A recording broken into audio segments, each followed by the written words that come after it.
regardless what you do for a living, if you do not enjoy what you do, you're doomed to fail. Just as simple as that.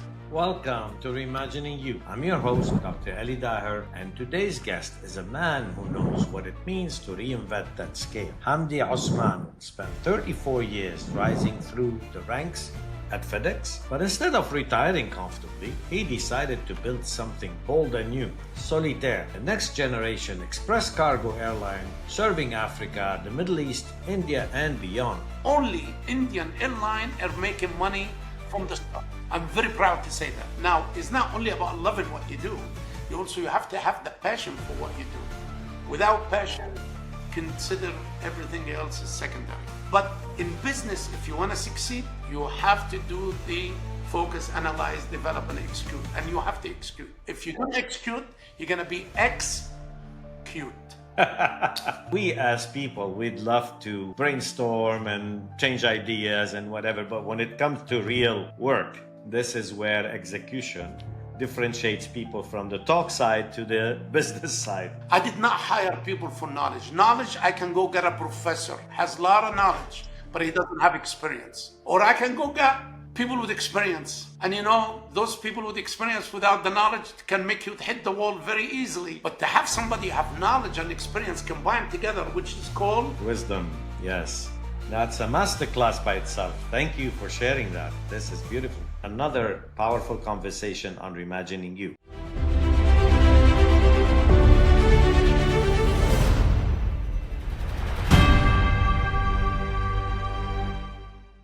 Welcome to Reimagining You, the podcast that dives deep into the minds of leaders who do not just climb ladders but build entirely new ones.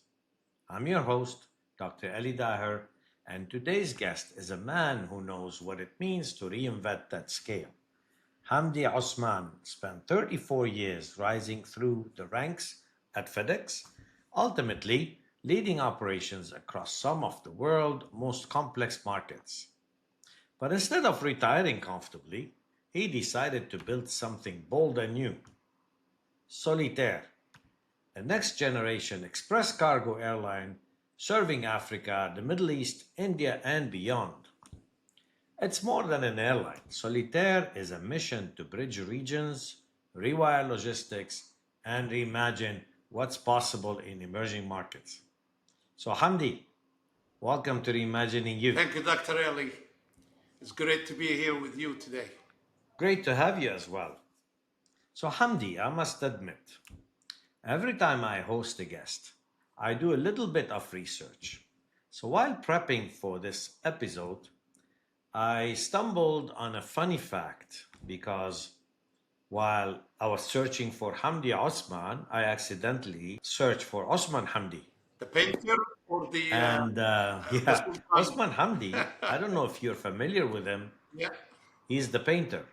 Yes, the painter, 1906, right? Where he painted a scene where he was teaching a tortoise how to run with his flute, right? And that was used as a metaphor of the painful bureaucracy and the slowness of reforms, stuff like that. So he was very interesting to me because if I look at both Hamdi Osman and Osman Hamdi, you kind of be just the kind of opposite. While the first gentleman is teaching tortoise how to run faster, you have launched an airline out of the most advanced logistical hub in the world, which is Dubai, to reach countries where bureaucracy still be at the early stage. So it's really a nice comparison and contrast between both. Absolutely. Yeah. And I thought I'll share that with you because it was a funny moment when I did the research. Dr. Ali, also don't forget, there is a Sultan of Turkey from the 1866 to 1882, where by the Blue Mosque in Istanbul has a statue. So all my friends out of the US or out of the Middle East, or anytime somebody visits Istanbul, they go and take a picture with Sultan Hamdi Bek Osman and send it to me. So if he, so we go back in the 1800s, which I did not know. Now I know why my great grandfather named me Hamdi, Hamdi Osman, to carry the name of the Sultan in Istanbul back then. I guess you can claim the fame by saying this is my ancestor right here, right? We come from a family of bays or bay. Back to the podcast, and I know you had a very humble beginning at FedEx, and you tell the story in a lot of venues, but I wanted to listen to your story from the first time you started washing trucks at FedEx. I think you were washing trucks with a soap bucket to where you are today. Just share with us. This is so much fascinating as a story, and I would love you to share it with the audience. Quick break from the conversation. If you're listening to this, it means you care about building your success through your personal brand. And I have something for you. I've created a free masterclass that shows you exactly how to unlock your influence and position yourself for the next chapter of your career. The link is right below this episode. It's completely free. Enjoy watching, and now let's get back to the episode. Well, as all young people do, and especially in the Arab world, our goal always to go in the summertime during the university years to go into either Europe or into the US. I ended going, my dad was in the Navy and had the fortune of looking into the future. I want you to go and live the 2 months of summer, maybe with another officer, a Navy officer in different country. Maybe you can learn something and it's going to help you for the future. Because at the time, in the early 70s, Egypt was going through a tough time between after the 67 war all the way until the 73 war. So that's my generation. So I ended the first trip back in the early 70 was into Milano, where I lived there for about 2 months, summer with the Navy officers. And their son came to Port Said also so it was like exchange. And I learned the Italian in the 2 months I was there a little bit to get speaking. Second year in 73, I ended going to London, also same thing. But I ended staying there because of the war in Egypt happened in October. So university and everything was shut down. So I ended staying from end of May, all the way to the end of October in London, where my English got improved. Yeah. Not good, but improved. And then the following year, I went to Rome, also with another family. And then the final year was to Stuttgart with also a Navy family. So I ended get to know three different culture, the English culture, the Italian culture, and then the German culture. As soon as I finished my degree, and I was playing professional football at the time, I ended getting some contract to play football, soccer in the US. So I ended going to immediately in 1976, and I landed in the US on June 20th, 76. And from there, the rest is history, as they say. I never had to look back. I ended staying in the US. I ended, being there and getting married, having a family, and moved on. And joined FedEx in late 77, washing trucks, while I was also resuming my career in football, soccer Okay. in the US. You know, and washing trucks for FedEx in the evening and playing on the weekend and moving around, whatever, and all that. Anyway, until I had the opportunity to become full-time with FedEx rather than being just casual in 1978, so a year later. And I moved on to become a courier, work on the ramp, and then I became a manager in New Jersey, in Newark Airport. Then I became later on senior manager in New York, and then I became a managing director in the Northeast, which is Massachusetts, New Hampshire, Maine, and Vermont. So the East Coast of the USA. And then in 1990, I was announced to be the managing director for California. Was the dream job for anybody to Of take. course. And once you get to California, you don't want to go anywhere else. Yes. And unfortunately, the Gulf War started, and the chairman, God rest him in peace now, Fred Smith, called me and he said, "You, the only Arabic speaking we have in the management at that time in a managing director, and we need you to go to the Middle East because of all the MAC flight, the Military Action Command flight, which we supplying all the military from logistics side and all that. So I ended up coming to the region 90, and then from 1991, I was asked to stay behind and take FedEx to different direction. And I became the managing director for the Middle East, Indian subcontinent, and then Africa. And then later on, I became from managing director to a vice president, to the senior vice president, to going into Europe in 2003, and from 2003 until I retired in 2012. In total, I had 34 years with FedEx, and my last assignment having about 132 countries with about 51,000 employees in total, with about 220 aircraft as a responsibility covering that region. So it was a great, great opportunity, great company to work for, one of the best company in the world, excellent leadership institute, leadership training, everything that I learned. And again, Fred was an exceptional leader, and the world have lost him a couple of weeks back, and probably one of the best visionary in the 21st century of all time, and especially in aviation. You know, Fred, what he talks about 30 years ago is happening now. And again, I'm very, very fortunate work for him directly in some of my position and work under his leadership. What an impressive journey.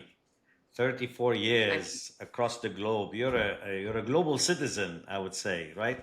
I mean, I come from a 27 years of Schlumberger, also across the globe. When you work in such big and remarkable companies, these are becoming not a company, they're becoming an institution. They're becoming your life. They're becoming your university. You learn so much about life, about leadership, about values, and they become ingrained. And then you want to pass them on to the world. But you know, I see Hamdi, the person who has 34 years of journey that you enjoy to the fullest, not resting and saying, I'm not done yet. So I'm building something new. What was this boldest part of launching Solitair? What took you there? You could have been sitting somewhere in a mountain or in a farmland, or enjoying the sun. I told people when I retired, I'm gonna go somewhere in the Bahamas or somewhere where hardly ever can reach me, because it will take them 20 hours to reach there, and maybe I'll be sitting on the beach sipping on the pina colada and enjoying my life. But it did not happen. Here I am after retirement. I invested in education, and I invested in healthcare. I invested in fintech, and I became an angel investor actually. And some of the investment company that I did early with a couple of friends, it done very well. So I became an angel investor, invested with younger people, as young as 22. My youngest person I invested in was 22 years old. Wow. And the oldest was maybe 55. But majority of the 16 company I invested in, they were under the age of 32. So I went after fintech because I love technology, and I wanted to be able to help some of those young people. Now, one thing, Eli, that I learned with the young people, a word that would never, ever in my lifetime I thought I was going to use, which is every time I'm talking to somebody, he said, burning rate, burning rate, burning rate. And where I come from, either in FedEx, either we burn in carbon monoxide, which is the trucks and the vehicles, or jet fuel for the airplane. I come and these young people talking about burning rate, and I said something they should be proud of. I find out that's how much money you destroy before you start even making money, if you ever make money. Okay. You know, and everybody tell me Amazon never made any money until they start cloud and all that stuff. Before that, they were not making any money. And I said, you know what? I'm an old-fashioned. Whatever business I'm gonna do, if it doesn't make money, I'm getting out. True, true. So I ended getting out of some of the, or I lost some of those fintech. But I learned from every company I invested in, even it did not make money or I got out, I learned something from it. And something I would never regret. If anything, I'll do it again if the opportunity arises. But it helped me to pave the way for Solitaire. If you want me to get into the story of Solitaire, you let me know. We'll come to that. We'll come to that. This is a good thing. But I want to comment on the value that this young generation brings in, right? The 22, 25, and my son is 26 now. And I learned a lot from him and from his friends because he finished university and he worked for BCG for a couple of years. He was a high flyer, but he decided to ditch everything and start his own business. And the way they are integrated in corporations is not the way we integrate it in corporations. And the way they interact with leaders in corporations is completely different the way we interacted. And today, in every organization, there's 5 generations working. So if a leader like myself or yourself being in that seat, you have to speak the language of all 5 generations so you can get them to work and get them to be productive. But most importantly, one thing that I always teach and speak in any of my keynotes is that you need to be humble. Humble by be able to unlearn the things that they don't serve you anymore. I mean, you have amassed 34 years of experience in FedEx. I'm sure you have a lot of true and tested methods and processes that have worked for you in the past. I amassed 27 years of Schlumberger, and I'm sure I have things that have worked for me in the past. The bold move is here, when you are humble, you say, well, these old-fashioned processes would not serve me today. And I'm going to be humble enough to actually listen to my young generation and see maybe there is a better way or there's a different way of doing it that actually matches today's environment. And that's the unlearning to relearn. And it's a really a great thing for senior leaders to embrace. So I think you have done similarly when you engage with these people in their startup, because you learned a lot from this young generation. And I'm sure you reflected on your old ways. One of this that you did not really unlearn, which is, if it doesn't make me money, I'm going to move out. It's not the value building, it's more cash building. So very interesting observation. Thank you for that. Thank you. Thank you. So one question here while we're moving on to on this podcast, and I'm going to get to the story of Solitaire through the questions. So you've been in corporate America, I would say, the FedEx company. You have grown through the ranks. You have a lot of support. You have CFOs, financial, marketing, legal, everybody supports you in the position of leadership. But you transition into a founding startup where you're going to be the janitor, you're going to be the cook, you're going to be the CFO, you're going to be everybody. How was this transition? And why I ask you this, because most of our audience and viewers are people in the professional world that are thinking at some stage either to grow through the ranks or to move away and start their own dream or mission. And these advice or thoughts or tips will help them tremendously. So how was this move? Let me put it this way. Regardless what you do for a living, if you do not enjoy what you do, you're doomed to fail. Just as simple as that. And I have always told my team, always, when you get up in the morning, you're dragging your feet, get out of bed to get into the shower, or if you're taking the shower the night before, that's a different story. And you're dragging your feet to get into the washroom, that means it's a sign from God is telling you change jobs. Yes. If you find yourself inside the shower for half an hour, you don't want to get out, that's also a sign from God is telling you time to change jobs. You know, so first, you have to really like what you're doing, number one. Number two, a job is about, you know, it's a teamwork. It's not a family business. And please, even in Solitaire, the first thing I said, we're not a family. I want everybody to understand me, and nothing wrong with that. I love my family. I love my relatives. But some of them, if I have a chance to get them out, I will, but I don't. And I can't because they blood, Yes. they family. I cannot get them out of my life. But in business, it's like playing football. It's like sports. The good one, who's the one you're going to put in the team, the one that they're going to run the Olympics, those the one you're going to take to the highest level, the one who has done exactly the exceptional. So, and that's what business is all about. The bad one, or the sick one, or the one who's not ready, they sit on the bench until they become okay, and then they get the chance to play. Otherwise, if they continue to be bad, you replace them and you get some new blood in and you move on. Yes. If you get that in the mind of when you're inside the corporations, you will succeed.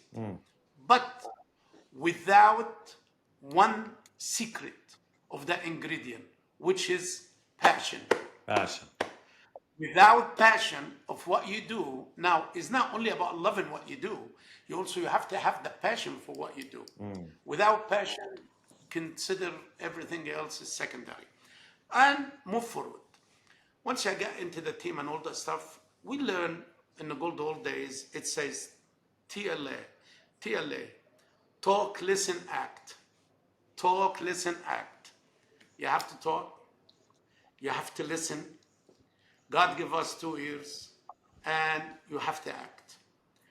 Because in the FADE process, which is the focus, analyze, develop, execute, it's about you focusing on whatever it is you're gonna do. You have to analyze it, you have to develop it, and then you have to execute it.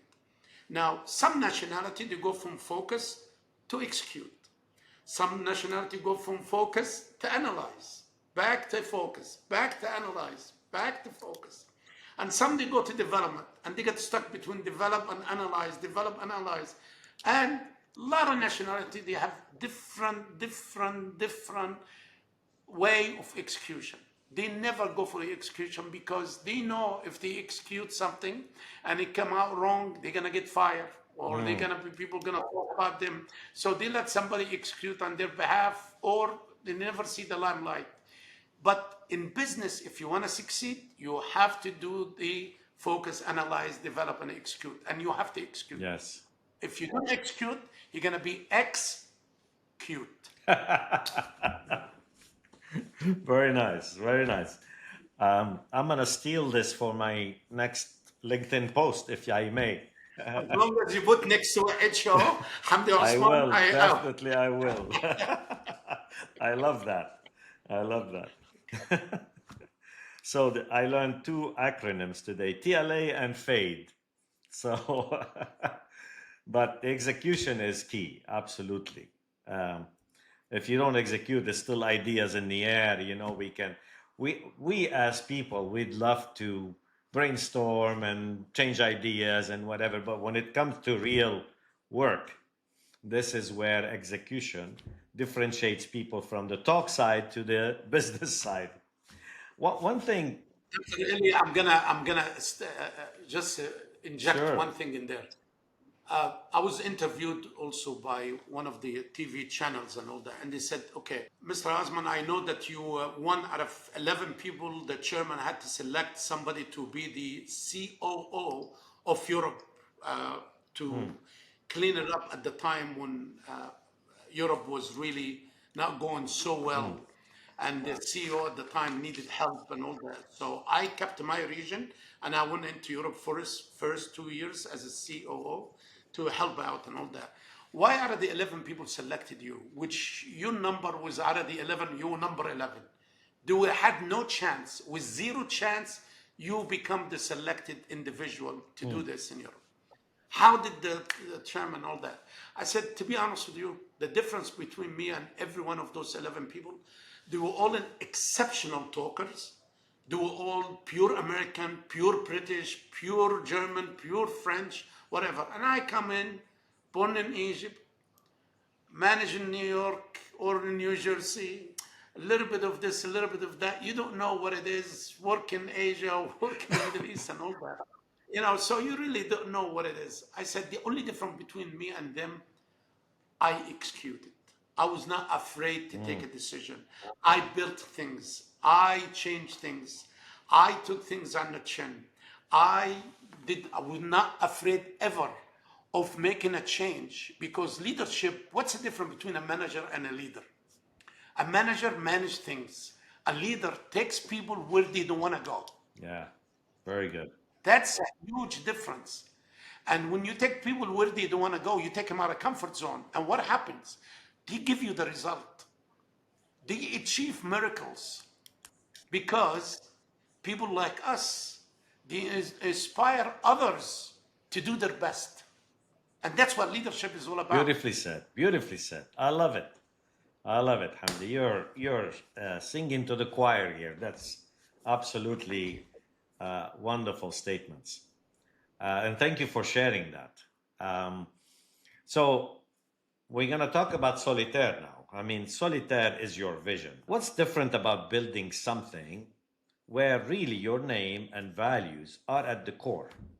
Tell me about Solitaire. How did it have the passion and the will to create such a great company that is taking the world by storm? Thank you. Well, all started, to be honest with you, it started during the days when I was working in FedEx. And when I came into that region in the early 90s, in 1992, my biggest country to manage in my region was India.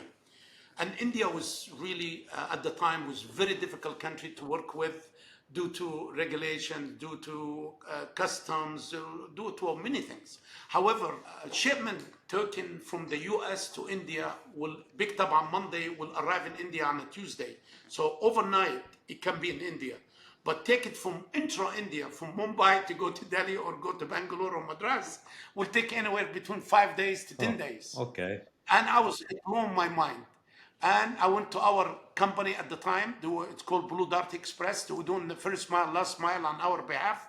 And I went to them and I said to the chairman and the senior management, guys, we're going to be an airline. You're going to be an airline. They start laughing and they said, are you out of your mind? There's no way. I said, you apply. Let's see how long it's going to take. Oh, it's going to take anywhere between 2 to 3 years. Anyway, 2 years later, Blue Dart Aviation was born.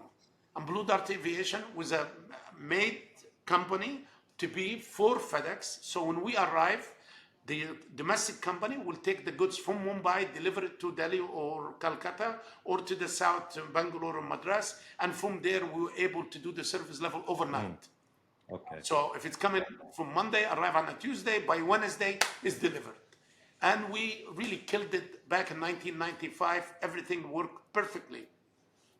And we donate the first 2 aircraft into that company and so on and so forth. Anyway, make a long story short, that was Hamdi 1.0 in today's language. Yes. The young audience listening to this. So it was my first experience to create something, and it stayed under Blue Dart Aviations. And by the way, that company still exists today and owned now by DHL. DHL, they own it now 100%. Okay. And I'm very proud to see 14 aircraft in this airline, and it's doing close to $1 billion. And the only Indian airline are making money from the start. I'm very proud to say that. Fast cycle in 1995, I created another also concept for FedEx. It's called Falcon Aviation Express, to also do exactly the same thing as we done in India for the GCC country. And later on, they added Iraq and added Afghanistan and all that during the also the military. And that company went on for about 20 years and got sold to a European company for a good amount of money for them, lucky for them. But anyway, that helped FedEx to grow in the region, and everybody also uses it during the years of the 20 years of Falcon Aviation Express. So, and that was Hamdi 2.0. Okay. So Corona happens. I said I would never get into that industry, and Corona happens, and then I start seeing all the airline, no more people flying. Now the passenger airlines becoming more of cargo. Yeah. You cover the seat, you put packages and all that stuff, and I start saying, okay, maybe now time to get back into that business. I cannot say I'm never gonna get back to it. Now I had to bite my tongue, and I had to look into how can we do this. Now I dragged my feet because part of me say go do it, part of me say enjoy retirement, do the things that you need to do, whatever. Anyway, and you can see the angel, not the devil, won at the end of the day. And in 2024, I went out and I raised money. And by July 17, we have taken our building that I am in right now, which is the Solitair hub in DWC, Maktoum Airport. And we finished raising money end of August. And first flight took over in October 1st. And second flight arrived on December, first week of December. And the third aircraft arrived in the first week of March. And today, just to let you know, Dr. Eli, we have 6 aircraft in Solitaire. The airplane is Boeing 737-800 Wow. freighters. And we can go a radius of 6 hours. We can fly, or unless we do a technical stop, and we can go on anywhere else. Today we are flying as far as Hong Kong. So we go from Dubai to Dhaka in Bangladesh to Hong Kong and back. We go as down to Johannesburg. We go to Nairobi, from Dubai to Nairobi, Johannesburg and back. We have gone as far as Istanbul and back, and we cover Iraq, India, GCC countries, and some part in Africa. Last week, a flight to Dar es Salaam in Tanzania, and now we'll be doing 2 flights a week, and hopefully going up to 4 flights a week. So that's just to give you What an inspiring story. It's really inspiring for our audience and viewers, because I think that some of the key takeaways that I heard here, and I wanted to resonate this with our audience and viewers. The first one is that you identified an opportunity early on and you materialized it into 2 instances, one in India and the other one with the Falcon out of Dubai for the Hamdi 2.0, and I guess now it's Hamdi 3.0, right?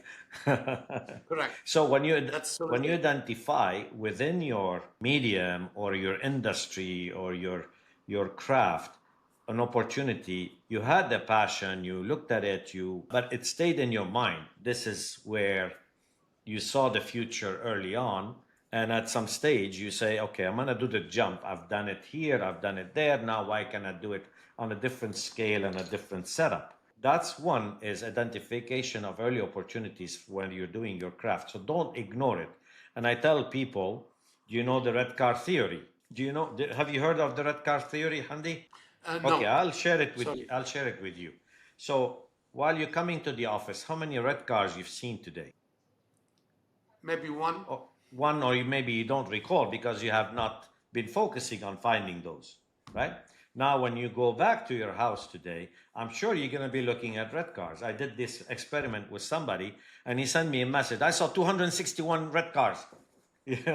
So why is that? Because imagine the red car is an opportunity. While you're coming to the office, you were not looking for these opportunities.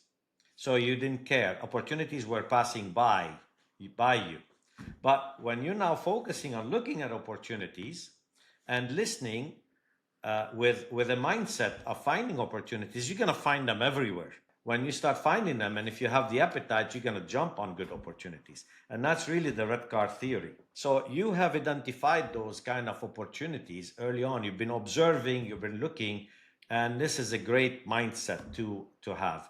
The second point I want to bring in, and this is where other guests in the podcast have given me different answers. Your answer would be you stayed in your lane.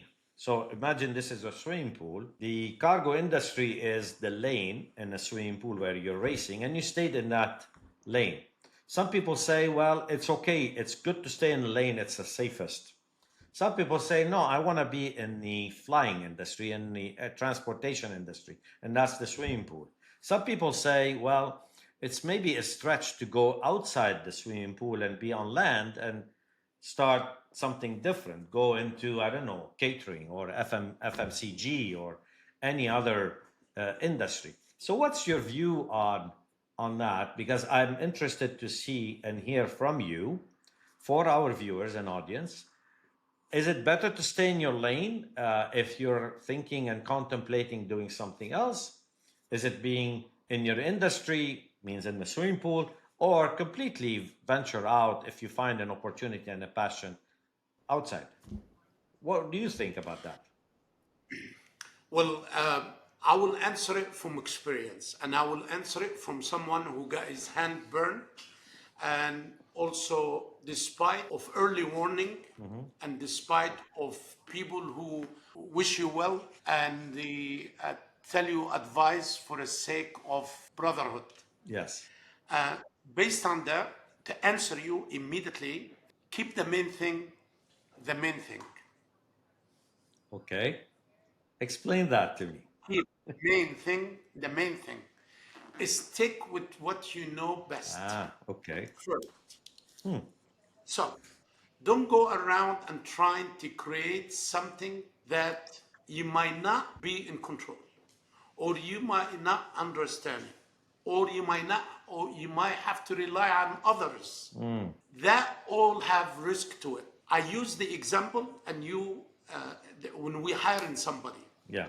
one of my top secret throughout my whole entire career, if I say my career is now over 50 years, this year will be 50 years. Out of that 50 years, 47 years in leadership, in management. That means take those years, and if I tell you on an average, I do on a monthly basis somewhere in neighborhood 30 interview hiring people all my life. Traveling, not traveling, whatever it is, if I can, I do that much of interview, Wow. regardless if I need somebody or not, Okay.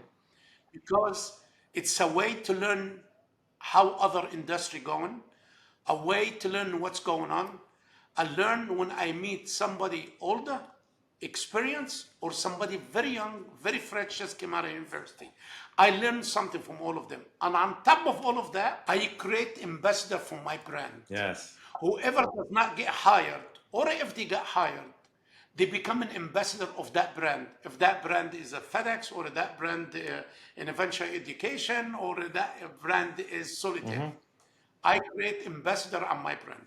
Now, one question I used to ask myself, and I'm teaching everybody work for me right now to do this. After you ask all the questions, one question is worth 50% of from 1 to 10. That one question has 50%, which is, will I ever work for that person? And if the answer 50% no, don't hire. I'm sitting with you right now, you interviewing me. The first thing I ask myself after 5 minutes, will I ever work for Dr. Eli? And the answer was yes. I'm intrigued. I will work with you, and I will enjoy working with that's how that's my style, that's my Yeah. KFC ingredient. Because if everybody does that, you will have nothing but the best, because people will never work for somebody they will never work for, or they will never give. They will never give to somebody 100% if they don't believe in that person that they can trust, or they can put all of their egg nest in their Yeah. hands. Beautifully said, Hamdi. I mean, I really genuinely want to thank you for all these tips and wisdom that you're sharing with with our viewers and audience. I mean, they will be so in awe for you. Thank you for all this, because I'm learning a lot from you now. Thank you. Me too. I'm Yeah, learning. this is really Thank you. amazing. Thank you for being on that show with me. Couple more questions before we wrap up. I want to be cognizant with time. Mentorship. Now, you alluded a lot on your leadership role, 47 years of leadership role. You have worked with, we've selected your people. And the question, that the litmus test is that, would I ever work for this gentleman or this lady in the future? And if the answer is yes, that's 50% of the total points. I'm glad I was selected at tip the scale at 50%, which is, thank you. I think you've been graciously generous with me. No, no, no. It's the truth. But let's talk about mentorship. What role does mentorship play in your life today? Have you been mentored? Do you owe mentorship to anybody? I mean, I'm sure you're mentoring everybody else in your organization and beyond, from your style, from your communication, from your wisdom, and people are very lucky to listen to you. But have you been mentored, and who do you owe it to? Okay. Well, I was very lucky early on in life, so I really owe it to the people that I visited in London, and visited in Milan, and visited in Rome, and visited in Stuttgart, because when I arrived there, they were mentoring me. As a result, I learned that early on. What does that mean? And then when I joined very young in the US organization, it's called Rotary. Although despite what people think Rotary, with all the word in, when you Google Yeah, yeah. Rotary and people tell you the Masonite and this and that and all that rubbish and all that, none of that stuff. When I joined that organization early on in the US, I learned one thing. Paul Harris, the founder 100 years ago from Chicago, he used to say, service above self. Service above self. That means if you do not do what you know best and helping other, guiding them, you will never ever have a room in the society. You will become just another stone on the side of the road. You know, it's not gonna build anything, it's not gonna do anything.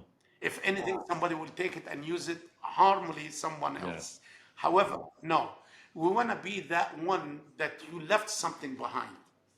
And a soul like Bull Harris, how did he create the Rotary and all that stuff? Because he was out there helping others and all that stuff. And as a result, leadership was created and all that. And that's what later on Rotary, and I'm very proud to say, two-time president of Rotary, and especially here in the UAE. And I'm still in Rotary as a member, and I got maybe thousands of people throughout my life into Rotary. That's one monitor that was done by choice. Second, one thing only few leader in the world that I very, very fortunate with. When FedEx sent me to get my executive MBA paid for in Boston College, I was a very lucky, very, very lucky student to get my executive MBA in Boston College back in 1997, because I had two preceptors that one of them become the best leader in the 21st century, Jack Oh, Welch. wow. Okay. And Jack Welch was GE at the time. And he happened to come to be our preceptors, and for 1 week and then 3 other weeks observing us. And I had to meet him breakfast, lunch, and dinner. I had to ask all the questions that I in there. Based on that, I was learn what does it mean to be humble? What does it mean to be down to earth? What does it mean as somebody who took a company? GE took, or Jack Welch took GE from $20 billion company to $122 billion company, from 400,000 employees down to 300,000 employees. So 22 years later, 100,000 people less with $100 billion more. That kind of leader was like you and I were talking right now. It was somebody like, he was sitting with us, eating normal, speaking normal, down to my level. And I learned again from another person how to give, not to take. It's all about giving more than taking. The take comes as the price. Yeah. Now, Smith, another leader in the 21st century, And by the way, during also my executive MBO, I have my John Scully, who later on was the chief of staff for the armed forces in the US and all that. He's the godfather of infrared. And I also had to spend a week listening to him, another humble, down to earth, the armed forces of USA under this gentleman. So you can find what the brain is and all that. So if anything I learned from them, I was on the right track. Fred Smith, before he hired you to the next level, he used to have a secret question. Okay. And we never knew that until later on. When the phone rang and the secretary walks in and said the chairman is on the call, I used to stand up in my chair. He doesn't see me. He's in Memphis, Tennessee. I'm in California or somewhere and all that stuff. And I used to stand up out of respect for the gentleman. He doesn't see that I'm standing up talking to him. And he used to ask that question. Hamdi, if you get hit by a bus right now, how many people will be able to take your place? And I said, sir, anywhere between 2 or 3. I'm saying they will take your place right now. I said 2 to 3. He said, okay, have a nice day. And he hung up. Within a week, you got promoted. Wow. That's a secret question. So never wait until something. Always be prepared to have people. Hire the best. Hire people smarter than you. Hire people have more knowledge than you. Hire people that they can drive you to where you want to go. Don't ever estimate the power of knowledge, but it has to come also with experience. Yes. People with wisdom. This is what I did in this company, Solitair. How did we get our AOC, Air Operator Certificate, the record in the world?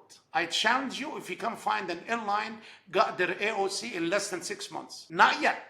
A company, and by the way, GCA in Dubai, very proud to say that Solitair got their AOC under 6 months because it's something really big. Yeah. Usually you get it between 2 years to 3 years minimum. Well done. And why did I get it? Because of the wisdom. I did not hire people for knowledge. Knowledge, I can go get a professor, has a lot of knowledge, but he doesn't have experience. Or I can go get people with experience. And those people with experience without the knowledge can make you hit the wall very easily. Absolutely. And you can lose a lot of money. But to have somebody have knowledge and experience combined together, which is called Wisdom. Yes. And that's what I hired. I went after wisdom. 80% of my employee today, out of the 100 employees that I have today, 80% of them over 50 years old. Yes, I have the privilege of meeting 2 of yours. One of them is I know long time ago, and it's a dear friend of mine, which is great. Excellent. So Beautiful. Again, thank you for sharing. I'm going to share a story. You talked about Jack Welch. I use that story always in my speeches and my workshops. So Jack Welch was in a factory, visiting one of the factories that he has that make fridges. And he had a town hall meeting. And he was standing there. He had 1,000+ people that worked on the floor. And he was addressing them.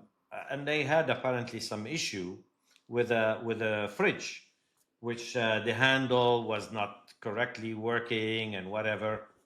So he was discussing this, and somebody was sharing that with Jack Welch. And they said, well, the research is trying to do this and try to do that. And then one guy out of the whole crowd raised his hand and says, sir. So Jack Welch wanted to address him, and the supervisor next to Jack Welch says, it's not your time, please. Be quiet. Let's Mr. Jack continue his discussion. And Jack was, no, I want to listen to that person. So this person says, please, go ahead, speak. He says, Mr. Jack, I have a solution for this fridge. So what is it? He says, well, if you do this handle, you put it this way and you turn it that way, this will solve the issue. And Jack thought about it, says, this might work. And he looked around and says, well, yeah, it could be a solution. So he came and told him, Mr. Remind me your name. And he got his name. Mr. John Doe, why you been hiding? Why you didn't say that? You know that we have a problem. Why you didn't tell us this much earlier so we could solve it? And you know what was his answer? He said, with all due respect, Mr. Jack, this company paid me for my hands, never paid me for my brain. So, Wow. so this is really profound, and I use this all the time. Leverage your people, use their brain, because that's just, empower them to contribute, empower them to be part of the solution. Not only give them tasks and let them do the task, get them to be on board with you. So that was Absolutely. a story Absolutely. that I love sharing. So, so to answer your question, I have um, my record over 700 employees before I left FedEx that win 1 to 2 up to 5 grade higher from my working for me, and they moved on to I have always entertained American University of Dubai, American University of Sharjah, and many other universities, Wollongong and all that, where student can come during the FedEx days. And now we have over, in the 9 months in Solitair, we have over 8 people so far came in as interns. Interns. And this is, it will always continue to be. And so far we hired 2, believe it or not, out of those Beautiful. interns. So it is in my blood. Great, great. Our last question of the day.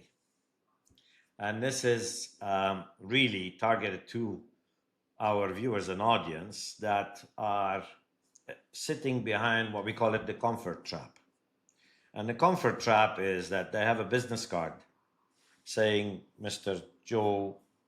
John Doe, VP of something, and then a nice company name that opens doors. So they take that business card and they go and seek a meeting here and there. And they're comfortable, and it's called the comfort trap.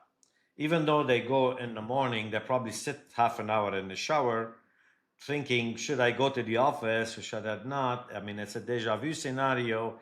I've been doing this for 25 years. I'm dragging my feet up, out of bed. So all the symptoms, right? But they're sitting with the comfort trap. The issue rises where, when they leave the corporate world, if they're not prepared, they become a PIP. I know you like acronyms like FADE and TLA. So what is a PIP? A PIP, they become a previously important person. So they are basically nobody because they have not built their personal brand early on. They have not put in visibility what they know, what they can claim for fame. I mean, their knowledge is theirs, right? And the problem is they give it to the company without them, embracing it and make it their own. So if someone listening today feeling stuck in their job, but they have a vision like you did, what would be your message to them? Well, I would say it's not easy. Before I decided to say time to leave, and at the time, FedEx had an offer. If you're 25 years with the company or you're over 55, you can leave with a full pension. Okay. And I never forgot, I raised my hand. I was in Memphis. I raised my hand, and the chairman looked at me and he said, Hamdi, put your hand down. You go when I go. I said, gee, that means I have to work for the rest of my life. And, it was funny because at the time I already spent 25 years. I could have left and all that.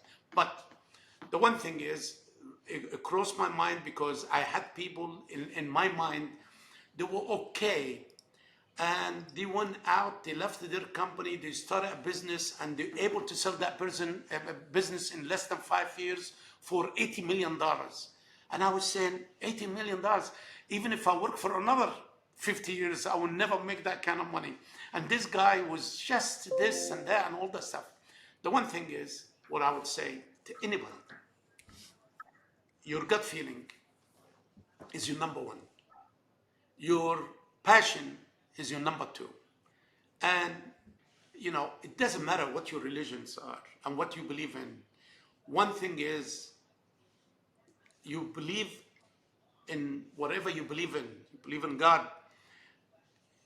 Okay, do the right thing. once you do the right thing will come to you eventually.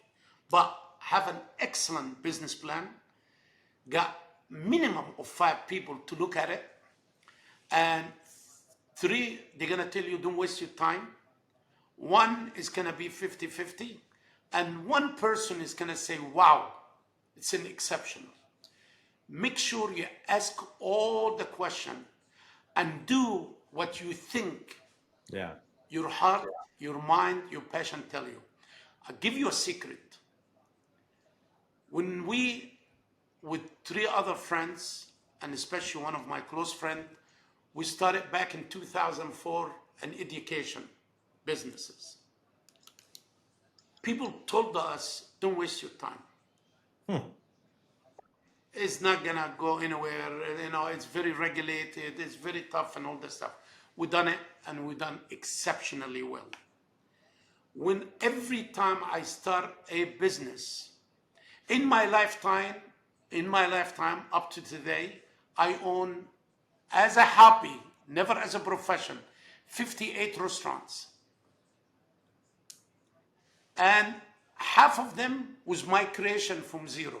Ah, Okay, but was a hobby, never a profession. yeah. Just have extra money, I invested in, and I like it. I enjoy it. Okay, I lost money, I made money, but the overall and all that. Always remember, there is a lot of people. When I said I'm gonna start Solitaire, 95% of the people said, "You out of your mind, get out of it. You will this is not. It's the wrong time. It's the wrong at your age. You're never gonna make it." Okay. One thing I want the audience, please ask that individual: have you ever done anything? Yes. Have you ever done a project from A to Z? Not work for a company. Yeah. Working for a company is get you to practice, it gets you to try all your errors and all that stuff. Have you ever created something from zero? And where are you in that process? If the answer is no, listen to them, smile, have the cup of coffee with tea. Thank you, and then enjoy move it. on. Now, let me give you the last thing before we go.